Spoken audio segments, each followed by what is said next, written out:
So let us discuss about how rent is determined through the demand and supply forces.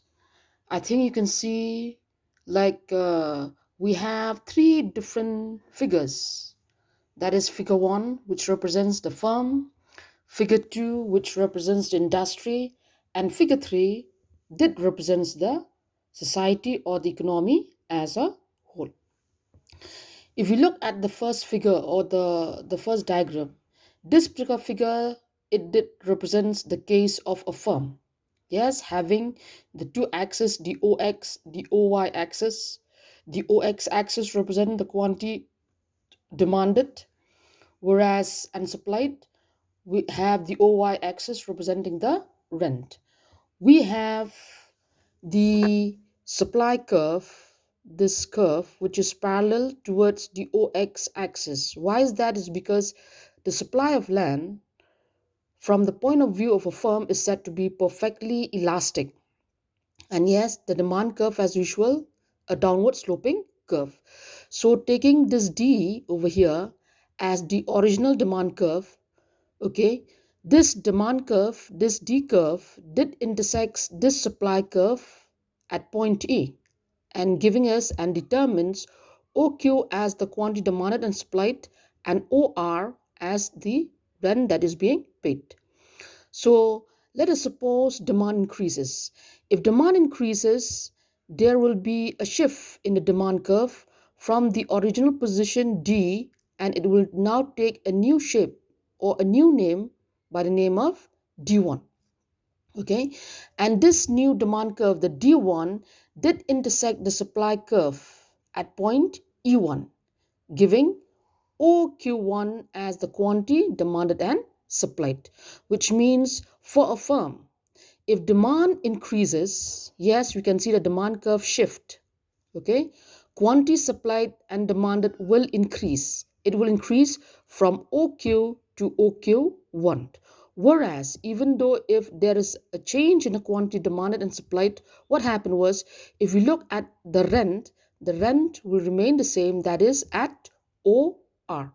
So this figure one represents or it portrays the picture of a farm or of a particular farmer. Looking at the second diagram, this one, it represents the case of an industries. Yes, we have the usual axis, the OX, the OY axis as usual. We have the upward sloping supply curves, which mean that by paying more and higher rent, more land will be withdrawn from other users. So yes, taking D1 as the original demand curve and S1 as the supply curve, these two curves, that is D1 and S1, did intersects at point E1 at OR1 rate of rent and OQ1 quantity demanded and supplied. Suppose demand increases. If demand increases, again, the same thing will happen. The demand curve will shift from this original position and take the new name by the name of D2. And with this shift in the demand curve to a new position, we can also get a new equilibrium position at point E2, which determines OR2 as the rate of rent and OQ2 as the quantity demanded and supplied. So, which means from this diagram, what does it says that it says that if demand increases, rent will also increases.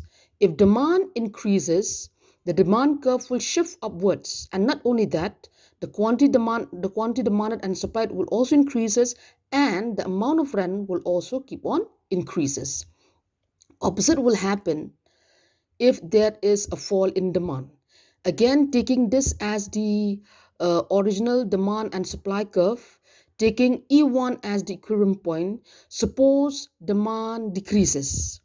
If demand decreases, this original demand curve will shift downwards, taking the new name as curve D.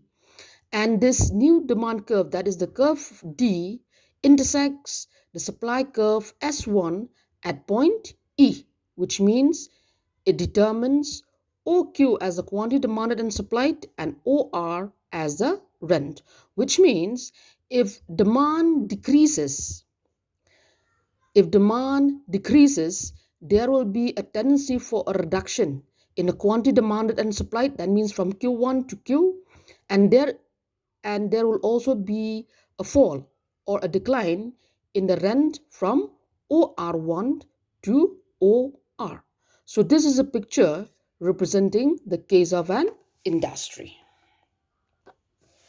And now let's have a look at the third diagram. This third diagram, it represents the case of a society or the case of an economy.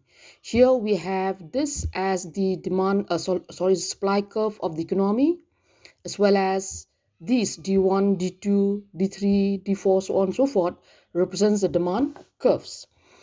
So if we look at the diagram, okay, if you look at till OE, till this very point, till OE, there is no rent, which means, for example, if demand of land is OD, yes, there is no rent.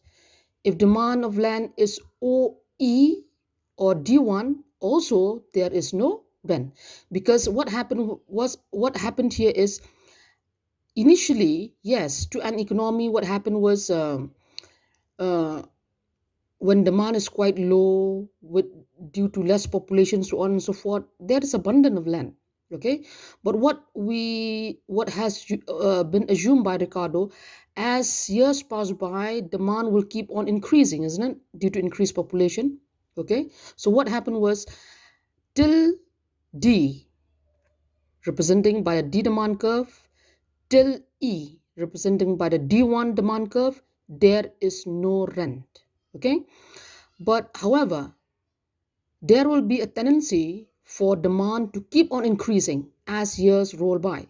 So if demand increases, what happened was, say, if demand increases from D to D1, yes, we have these two different demand curves. The demand curves will shift.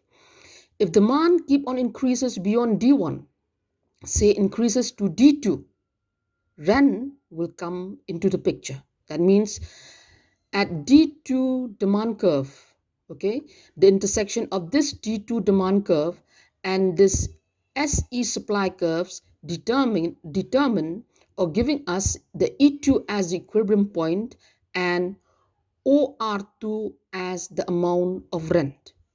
And if demand keep on increases beyond this point, beyond D2, okay, so what happened was, again, the demand curve will shift upwards, taking the new name of D3. And the intersection of this demand curve and the supply curve, they do intersect at point E3, determining or determine the amount of rent as OR3, which means as demand keep on increases, the amount of rent also keep on increases. Yes, we learned that the supply of land is fixed. Okay, even though if the demand keep on increases, we cannot increase the supply of land. Okay, and at that point of time, at that particular situation, what happened was that land should earn something.